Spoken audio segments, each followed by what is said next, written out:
Hi, everyone. We are here at Fruitmarket. Thank you, Ian Morrison. Thank you again, Ian Morrison.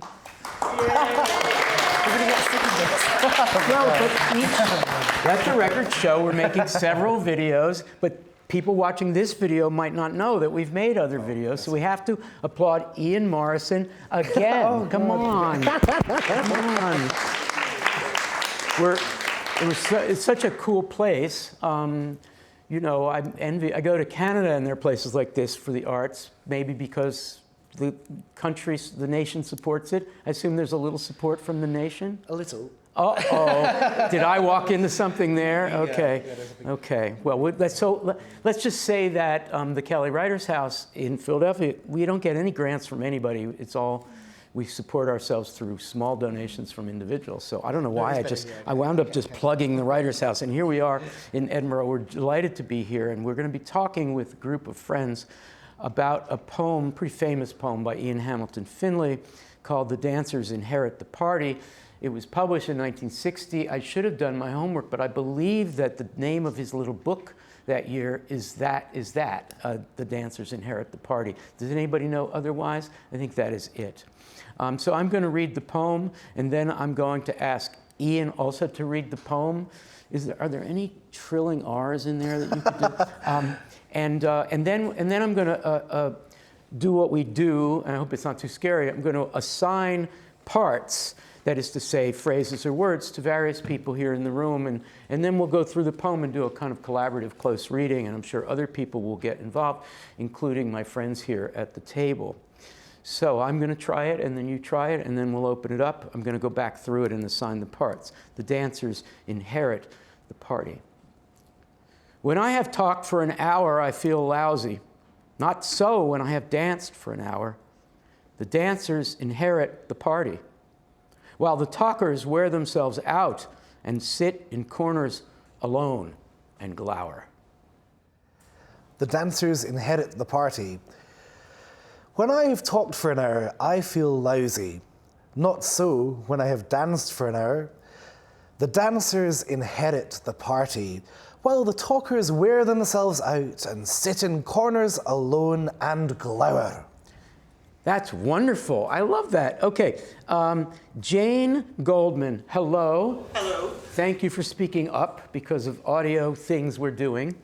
Will you please take the phrase "talked for an hour" when we come back? Oh, I'm going to talk for an hour. I know. Jane, that was not meant to be any sort of comment. When we come back in a minute, once we've assigned all the parts, you'll be the one to start. Okay? Okay. So, Sam Harvey. Hello, Sam. Would you take danced for an hour? Okay. Are you a dancer of any sort, Sam? The answer is no? The answer is no. Okay, this should be great. Okay, so Maria Sledmere, hi. Hi. Hi. Would you do The Dancers? Okay. The Dancers. Okay. Tessa, hi. Would you do Inherit the Party with an emphasis on inherent? Thank you. Okay. Sam Oakley. Hi, Sam. Hi. We're just meeting today, but we've known each other for 6, 7, or 8 years through ModPo, and you're here in Edinburgh, and I'm so glad to meet you. Thank you. Sam, what I want you to do with some help from the entire panel is to do the last line, or actually it may be an indented single line, or as Ian points out in another edition or another printing, or maybe online, it is a single line. No, it's 2 lines. Yeah. Yep. Okay, so that will be Sam Oakley and panel. All right, and I think we're good getting through it. So let's start with Jane. Jane talked for an hour. Talked for an hour? There's something amazing about the idea of in the middle of a poetic line which has its own time and length, that right in the middle there's a delimit about, or a limit of talking for an hour. And I love the way that an hour is only going to increase in emphasis in this poem, because then it's going to be dance for an hour, and then you go to glower. So this hour is building. An hour, I think, also puns on hour, the possessive we. Can you riff a little on the role of the hour, as in there are communities at this party, and they may be separate communities, they may not be, who knows what kind of division, social division is happening here, but can you riff on hour a little more, please? Social divisions and the hour. I mean, who's timing it? It reminds me of my now deceased mother-in-law, who used to say, who's a very boring woman, and we'd visit her and she'd say, "Why are you leaving so soon? You've only been here for 42 minutes. Like, who is timing? Who's counting? Who is timing talk at a party?" So I think there's a kind of contradiction in the poem about keeping to time. And also I can't help but want to think about how lousy is connected to that. And in terms of social class, I can't help going to Burns and the louse, and the idea that talking for an hour is putting you in the sphere of being a human being set apart from animals, because man foolishly thinks that we have language and animals don't. But then to be reduced to lousiness, to literally have your head full of lice, and then it takes you to that Burns poem, which is about social levelling. You know, that the lady in church has got lice in her hair, because that's fundamentally we're all beasts at heart. So that cutting up of time is something that men arrogantly think, or people arrogantly think, sets them apart from the world. And talking sets. Right, I could go on for an hour. I'll shut up. If this were an art performance, you would talk for an hour. I could talk for an hour on talking for an hour. And we could listen, because I could listen to you forever. That was amazing. Can I ask you one follow-up question? Then we're going to turn to Sam about dancing for an hour. And if you were really doing the imitative fallacious thing, you would be dancing for an hour, but we're not going to put you on the spot because you've already said you're not a dancer. But either of you, but starting with Jane, as you think about this possibly most famous poem, or maybe second or third most famous poem by Ian Hamilton Finlay, you can't help but think of the person with his space that was his own unto itself world, Little Sparta, which was partly about his agoraphobia or social phobia. Not the kind of person who would go to a party, period, and certainly not the kind of person who would want to talk for an hour, because this is the eye of the poem is the one talking for an hour. So I'm not a big fan of forced autobiographical readings or psychological readings. That's what I'm doing. I'm not doing that. I'm not trying to do that. I'm just inviting us to think about the speaker preferring movement to talking. And I guess maybe I'm going to let Sam talk or dance, and then invite the two of you to talk about the difference. Sam, thank you for doing this. Yeah, I guess, yeah, there is sort of like, the idea of sort of solace in dancing at a party, and it can provide you a little space of isolation from the rest of that. And while I'm not a dancer, the last time I danced for an hour was actually, and there's a little town south of San Francisco called Felton in the Santa Cruz Mountains, and I went to a Grateful Dead cover band show there with my dad. What do you mean cover band? It was just like a great... It wasn't like, the Dead? Yeah, no, they just play like, Grateful Dead cover songs, and it's the same people who come every week, and everyone's totally on their own wavelength. As it were. Yeah. So that's my most recent experience of dancing for an hour. Describe dancing for an hour at the Dead cover band. I don't know, I guess... Out of body? Yeah, out of body, but you're mostly just sort of focusing on these, maybe you'll like work on your wrist for a little while. Or you'll like, I don't Are you know. willing to? You'll have, no, I mean, it's just, sort of... There it goes. Just, whatever. But I don't know, everything, for the mindset I had going into it, which was sort of like helplessly judgmental. It was really amazing and like a very organic experience, and So I suppose dancing for an hour allows you that time to sort of like investigate. So dancing for 5 minutes might still be in the realm of talking.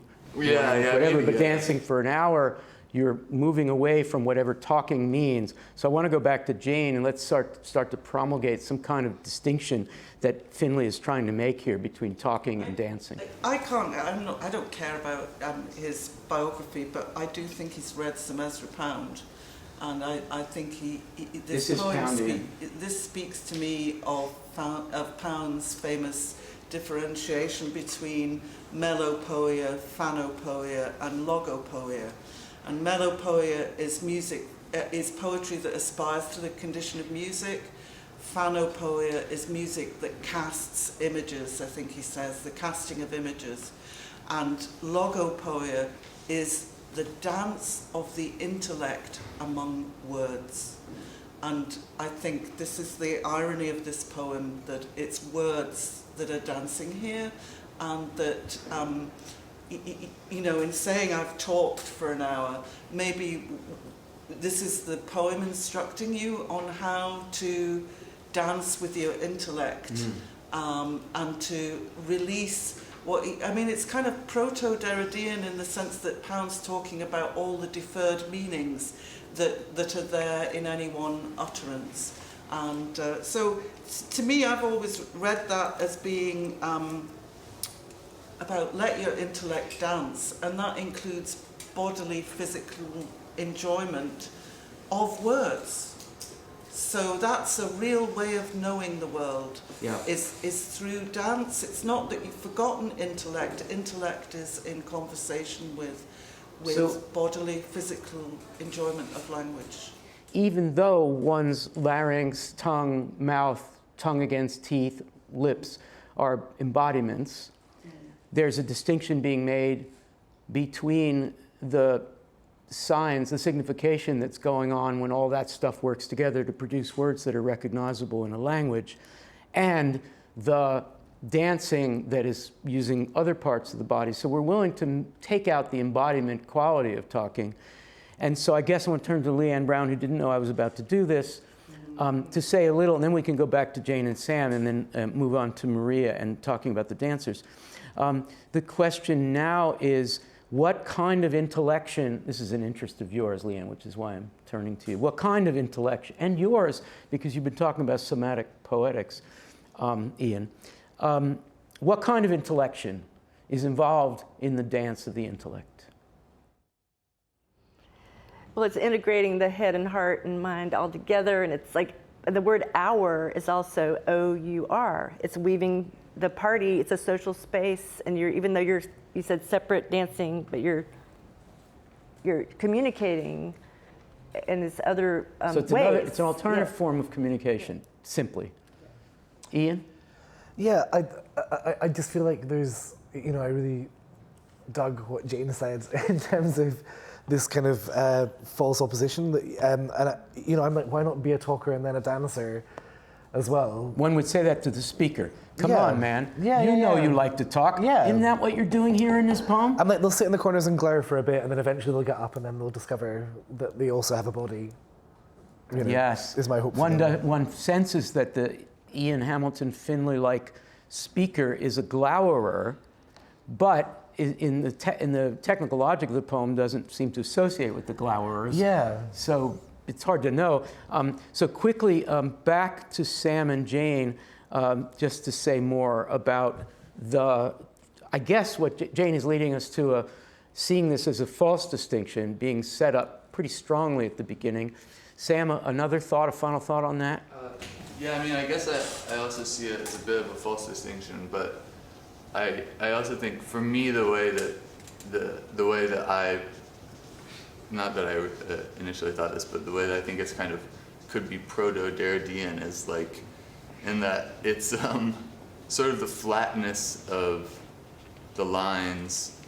Anna mentioned just like the O's throughout. There's this sort of, for me, this flat rhyme between hour and glower that makes dancing, it sort of like casts dancing in the failure of, I'm not saying this poem fails, but it sort of succeeds in its flatness.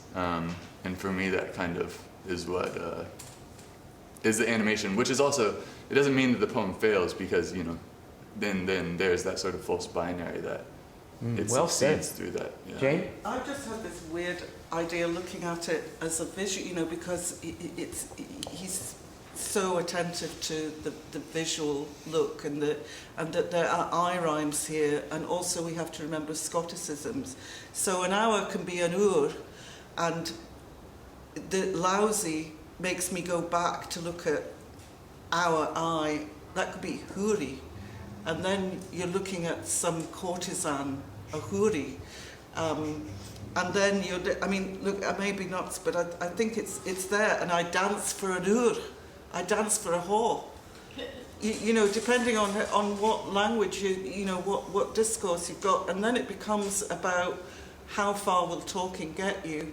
And that's basically what all lyric love poetry is. It's about, you know...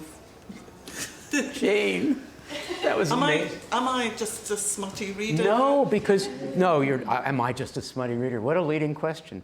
But this gives new sense to lousy, doesn't it? Yeah, it's like you can't actually woo somebody into bed with words, or can you? Is Clearly really the what's recommendation here is to do otherwise. Yeah, but maybe dancing will work where talking didn't. Well, I don't know. This leads us to Maria, because Maria, the dancers was your assigned phrase. And of course, Tessa's sitting right next to you, so it may be that you collaborate a little bit, though I did ask Tessa to focus on inheriting the party.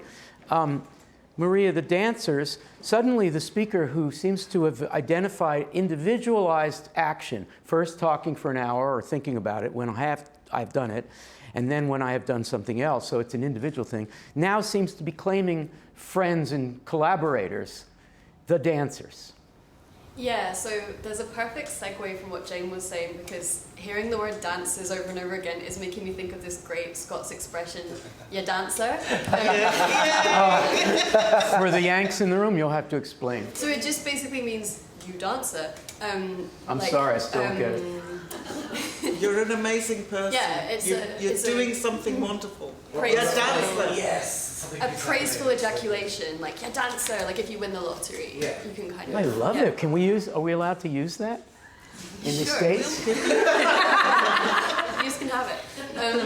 But I was also thinking about Scotticisms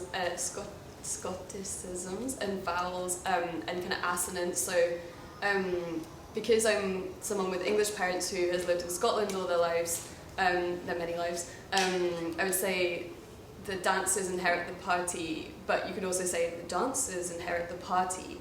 And there's something about that kind of internal rhyme when you say it in a sort of standard English way, that it feels much more formal. And it's because I was thinking, what would happen if you took away the, so it was just dancers inherit the party, because that feels more inclusive to the I. And the dancers seems loftier somehow. Then I was thinking about Yeats, right? And I'm sorry, let me pause you on that. Hold the Yeats. The dancer seems lofty because it's identifying a class of people, a group of people, maybe partisans, maybe a social formation, the dancers, as if there's an abstract club of the dancers as opposed to the talkers. Yeah, it's almost like philosophizing it, even as the speaker is, dancing. Or has danced. So Yeats and amongst school children, this phrase, how can we tell the dancer from the dance? Yeah, isn't that what's behind this whole poem, probably? Probably, right? The Yeats? So then I was thinking about poetic introversion versus extroversion, and the kind of reversals it does. Like, what's the difference between dancing and talking as a poet?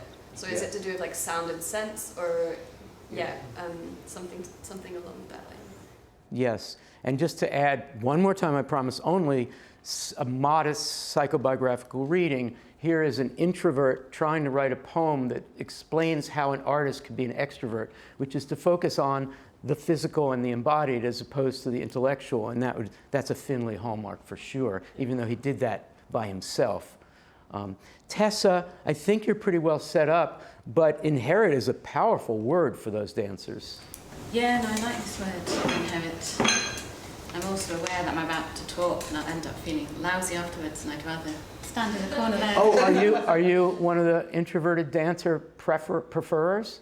I In this moment, I'd probably say yes. But what I really like, I think, is this. I get this real sense of inside-outness from this little poem, and I love this idea that the party has kind of gone inside the dancers. This word "inherit" is like it's when you own something, you take something on, and so this idea that the party kind of was there, but now the party's now inside the dancers, and the talkers have worn themselves out. And so I'm just enjoying thinking about this, where the party is, and where the words are, and who's moving, and who's glowering, and yeah. Thank you, Tessa. Does, Anthony, would you add to the, how aggressive is inheriting? The dancers seem to be taking over the party. They seem to be, I don't know, colonizing the party or something. They're really like, we got it now, it's ours. Well, I think if the dancers inherit the party, it's because the talkers have died, and the reason that they're sitting alone in their corners and glowering is because they're ghosts. It's been measured by ghost hunters that South Nidri Street here in Edinburgh has the most amount of ghost per square inch of anywhere so far measured in the world. But more seriously, the dancers inherit the party echoes, the meek shall inherit the earth, so it's like a beatitude, but it's a sort of slightly cursing beatitude, like, okay then, you're the dancers, you know, you're blessed to be dancing. It was quite a begrudging line, really, to hear it in a very kind of Scottish church voice. Oh, thank you. That's great. All right, Sam Oakley, you have the job of just starting us off in a conversation about the last two lines, and then I'm going to ask our panel here just to each comment on those last two lines by way of wrapping up this wonderful conversation. And thank you to all the dancer talkers who got involved. While the talkers wear themselves out and sit in corners alone and glower. Sam, get us started. Yes, I love this, I absolutely love this poem, because I would be the introvert dancer, shunning the talk. And that Isn't that funny, thinking of an introverted person being the dancer for an hour? I mean, he's really reversed things. Means you don't have to talk to anybody. And I love it. I love the way you've got the two tribes. You've got the dancers and you've got the talkers, and the dancers are triumphant. And I feel like those last two lines, you can just feel the energy running out the way it runs on, while the talkers wear themselves out and sit in corners. One is almost worn out by the line. Oh, that's great, Sam. Thank you. Laynie Browne, any thoughts on the end there? Yeah, so the difference between the dancers and the talkers, talk may forget the body, but poetry is language embodied. So poetry is the party. Lovely. Leanne Brown. Well, I have to be rebellious and talk about the third line, because nobody said anything about party, like a political party. So there's the talkers versus the dancers. I mean, I'm being funny, but those are the parties. Mm-hmm. Beautiful. Anthony? Any thoughts? As in me. Yes, I was just thinking about Norbese Philip, and going back to what you said, Jane, about Ezra Pound's three categories, and I think it's in the collection of essays, The Genealogy of Resistance, that Norbese Philip suggests the fourth category of kenopoesis, or making through movement, and she relates that to dance and transgenerational histories of migrant bodies. Oh, perfect reference. Wow. Ian, I guess you're getting the last word. How's that feel? It feels good. I'm looking at glower, and I'm thinking glower as well. And I feel like, you know, thinking about what you said about Ian Hamilton Finlay, thinking about those visual puns, that will be there too. And I like the potential that maybe these talkers are sitting there, they're glowing as well as glowering, and there's a potential for them to reignite. And I'm thinking of like Hopkins, fall, gall themselves, and gash gold vermilion. Fall, gall themselves, you know, and right? gash gold vermilion, yeah. a million times lovelier. Yeah, perfect. Ah, my dear. Ah, my dear. Oh, my chevalier. Oh, my chevalier. Being torn between two rivals. So good. Gash gold vermilion. Gash gold vermilion is one of the great phrases. Thank you. I have no final thought other than to thank our participants here who were kind of on the spot. Appreciate them so much. First of all, Jane, of course, right over there. No one has a response to Jane. And Sam over there. Thank you, Sam. And Maria and Tessa, thank you. And Sam Oakley, thank you. And our panel, thank you all. This was really lots of fun.